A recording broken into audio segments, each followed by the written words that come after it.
किसान भाइयों राम राम। आज अपन रबी दलहनी फसलों के संरक्षण और स्टोरेज के बारे में चर्चा करेंगे। तो इस समय रबी की दलहनी फसल अपने मुख्यतः चना है, जो कि जो कटाई के लिए एकदम तैयार खड़ा है। और जैसे ही थोड़ा पीला पड़ जाए उस समय इसकी कटाई कर करके और छोटी छोटी ढेरी बना दें।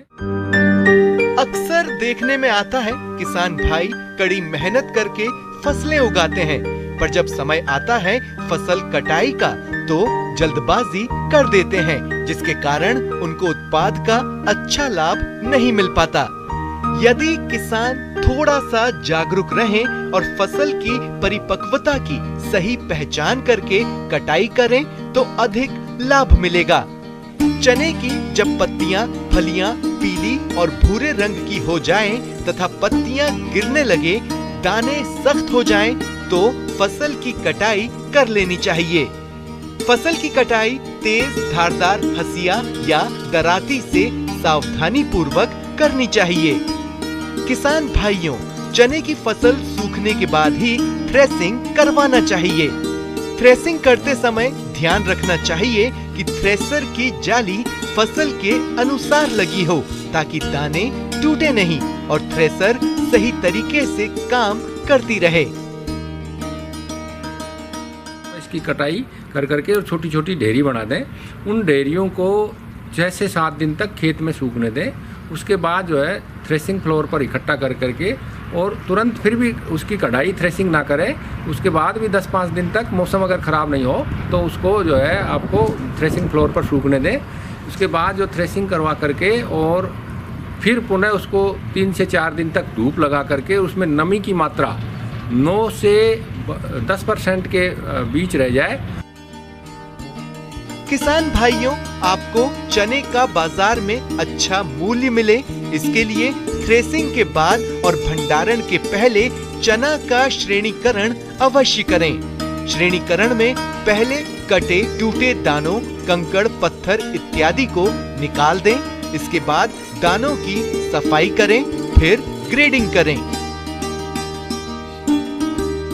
भंडारण के लिए आपको उनको जो है साफ कट्टे, जिनको या तो नया बारदाना खरीदा जाए या पुराना है तो उसको MP डस्ट, क्यूनाल फास्ट डस्ट या किसी भी तरह की जो है इंसेक्टिसाइड है उससे ट्रीट करें, ताकि उस कट्टे के अंदर, उस बारदाने के अंदर पहले से कोई कीड़ा नहीं रहे। उसके बाद अपन जहाँ अपने स्टोरेज के अंदर उनको ले जाएंगे, गोदाम में ले जाएंगे, वहाँ भी क्या करें, एक दिन पहले सफाई कर करके और MP डस्ट चारों कोनों के ऊपर डाल करके उसको वापस साफ करके वहाँ इसको रखा जाए, ताकि नमी की मात्रा कम होने से और प्लस पहले से ही जो है किसी तरह का कीड़ा नहीं रहने से हमारी जो फसल है वो सुरक्षित भंडारित हो सकती है। इसके साथ ही किसान भाई ध्यान रखें कि नीम की पत्ती 2-3 दिन पहले तोड़ करके उनको सुखा लें। गीले नीम की पत्ती कभी अनाज में नहीं डालें।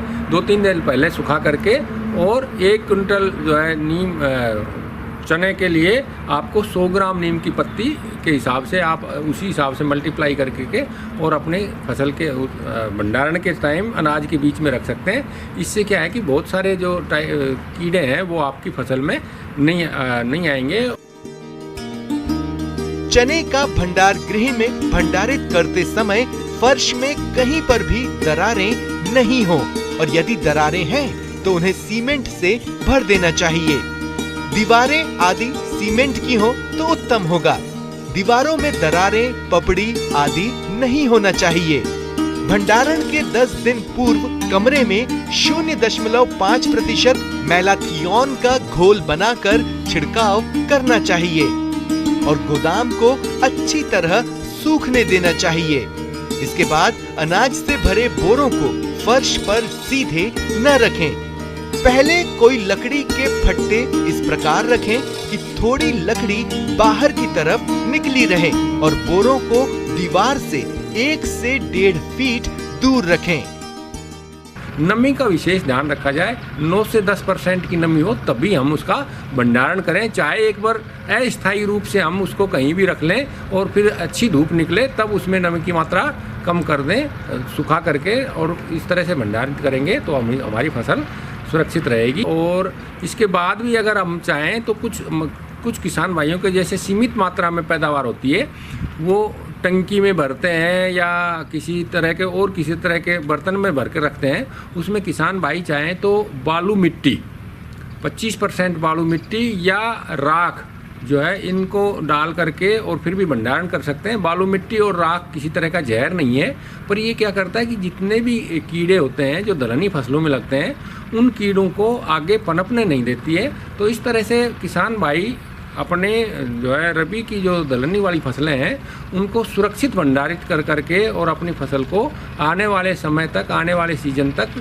सुरक्षित रख सकता है, किसी तरह का कीड़ा नहीं लगेगा। और इस तरह से भंडारित करेंगे तो हमारी फसल सुरक्षित रहेगी और आने वाले समय में फिर घर पे काम लें चाहे मंडी ले जाएं, हमारे उसके फसल के भाव जो है वो अच्छे मिलेंगे।